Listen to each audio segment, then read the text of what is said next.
Here's the new unit we're having trouble with. This is a hybrid package unit. Got the gas heat on right now, trying to melt the ice off the coil because it froze up. We just installed it yesterday.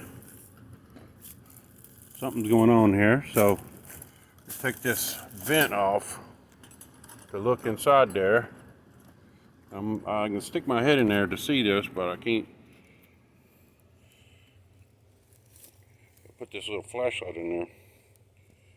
So don't look at that near vent. Spider.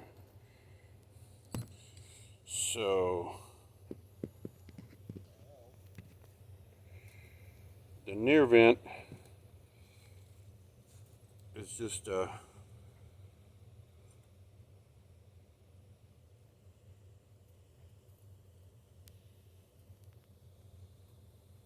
that's the return.